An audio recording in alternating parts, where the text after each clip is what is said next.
Let's break it down. Colorado versus Utah. Colorado hasn't taken out Utah since 2016. Matt, let's get Colorado's keys to victory on offense, defense, and special teams. Start on offense. Go ahead. On offense, it's score. No punt fest with Utah. Their defense is real. Yep. Their offense is terrible, and they don't have a quarterback, and they can't do a whole lot.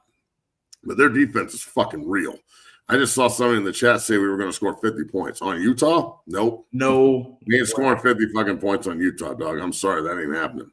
Like, I could see us scoring under our average. Our average right now is 37 points. So we're the number one scoring team in the Big 12 and the number 4 scoring defense.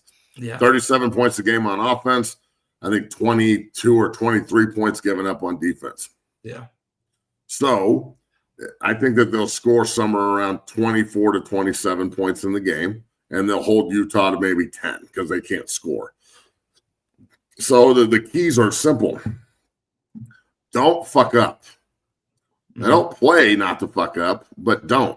No turnovers, no stupid penalties, no more taunting, none of that shit. Everybody knows you're the better team. Big Noon's here. It should be a Heisman moment for Shedeur and Travis. Go out and fucking put Shedeur in position to feed his receivers, get Travis's work. Maybe Travis can pick off the ninth string quarterback and take it to the house because that's I'm waiting for that to happen. That's a Heisman moment in Folsom. So I think that the score may not be indicative to how CU can dominate the football game, but our the next question I'm sure is going to be about the defense, right? Yeah. Well, so the defense going full circle for keys for them, bro. It's simple. Keep doing what you're doing. Win first down in the run game the way you have been and dominate the trench and don't let them pipe us for 5 yards of carry. That's the only way they can fuck with us. Is if they pipe us for 5 yards of carry. Absolutely. If they are sitting in 2nd and 8, 2nd and 9, 3rd and 7, they are dead because our pass rushers are going to go eat. All right. And speaking of pass rushers, Arden Walker will be on the show next week after they beat Utah. The great defense, and then number 53 for the Colorado Buffaloes, a guy I've known forever. Good friends with his dad, Art, who's one of the Houston connection back in the day at the teams that I grew up idolizing and watching. Here's a quick question for the chat. Who's the Houston connection? Do you even know, you 12-year-old fuck? Houston connection. The Houston connection at CU. Who is it? Oh, connection at CU? No, I couldn't answer. Yeah, dog. Who do you think I'm talking about? The Houston connection at fucking – no, it's not Vickers, but he is from Houston. That would have been my first guess, but I didn't think he was from Houston. No, it's not today's. It's way back, dog. It's when it's in 1989, 1990. Wow. The Houston connection is Alfred Williams. There's one. Nope, not West. Not Westbrook, who's also been on the show. I actually reached out to Big Al, too, to try and get him on. He's my favorite defensive. He's my favorite player ever. It's Big Al, Canavis McGee. There you go. Alvis, Williams, and Canavis, and Art. So Big Al, Canavis, and Art are the Houston connection. That's 3 huge recruits from Houston that all came together. And look, Alfred won the Buckus and was an all fucking everything. Canavis McGee wore 96. That was a bad motherfucker, dude. Oh, my God. Those 2 on the edges, just unbelievably talented players. And then Big Art in the middle. I mean, just have fun. Have fun running on that defense, which people did not. That's the reason they won a national title. So, absolutely. Just saying. We'll have Arden on next week as well. Awesome. That's gonna be a great show. It's gonna be awesome. So look, I think that the defense will feast. Bad quarterback play or young quarterback play, which is the same thing. They can't really run the football. They're beat up on offense. Utah. The only way Utah can make this game competitive is if we let them make this game competitive. So go out and do your fucking job and mop these people up and put on a show on national TV because look, I'm worried about next week. Mm-hmm. Kansas has got BYU this week.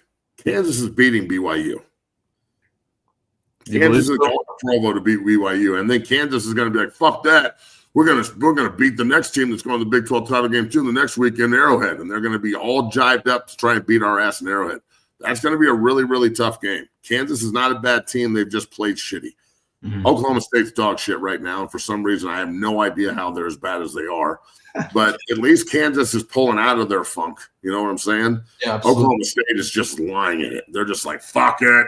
We're terrible. Who gives a shit? And, it is what it is. So Yeah. I'm worried about Kansas, but we'll worry about the Jayhawks next week. Right now, we got to beat the Utes. So 2 Utes. Yeah, and to me, in this game, the only way Colorado struggles is Utah. Defensively, very, very stout, especially in the trenches. I think for Colorado's offensive line, this is going to be a big test, and they need to step up in this game. I don't expect Colorado to lean too heavily on the run, more or less use it to set up the pass, but Colorado's offensive line needs to be ready for this game. That's my biggest takeaway from it. But I think they will be. I think everybody's ready, bro. Like we talked about this yesterday, but I think that I talked about this yesterday on Sports 365 with David Smokitz, who does a big show down in Baylorland, and talking about how the players have kind of taken over the leadership. It's trickled down from the coaches to now the leaders on the team are the most vocal. You can see it on the sideline. You can see it in the team meetings. You can see it on the field during practice. And every good team I was ever a part of, including the ones where I was a captain, the players we led the chase. Like Coach Barnett didn't have to tell us to go get in a fight. Joel and I and Sam Wilder and Purify were ready. We're making sure the other 50 were ready for the fight.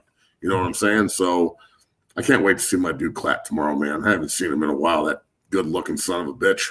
Fucking quarterbacks. That's a hell of a picture right there. Yeah, quarterbacks. Yeah. Talking about the Holy Trinity. That's some good-looking shit right there. Oh, yeah. Back to this game. Matt, let's get our predictions. Let's get it in before we talk a little betting. My prediction, or actually, Matt, go ahead. You go first. I'm going to say CU wins 27-10. Yeah, I gave Utah. I don't think they score more than 17. No way. I'm going to the game, Josh May, with my boy,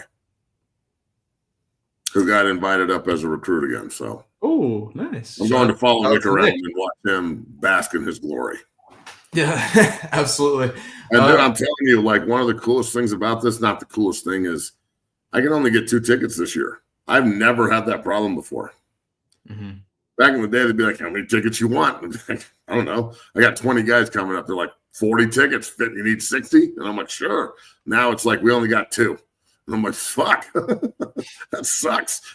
Yeah. So it's just that it sucks for people in the family, but it's cool for Nick and I guess. Shit. Yeah, absolutely. Not to be an asshole, just I don't make the fucking rules. Yeah, I got Colorado 31. Hey, Bailey. How do you purchase 0 to 60 merch? Head on over to 60strength.com. You can find Big Match shirts on there. We need to get a tab on the show so people can buy shit because no one's bought a damn thing off the website. Well, I'll add it to the show. We got to figure that out. Well, we'll figure it out, folks. Trust me, I don't know why it's so difficult, but it's okay. It's not Bailey's fault. We'll figure it out. Yeah, we'll figure it out. But head over to 60strength.com. Get yours today. But yeah, I got Colorado 31-17. I think Colorado wins by at least 14. And Colorado gives up more than 17 to Utah, especially with the no dog. The Mormon MILF Hunter's brother in there. So the special teams, Utah special teams is outstanding.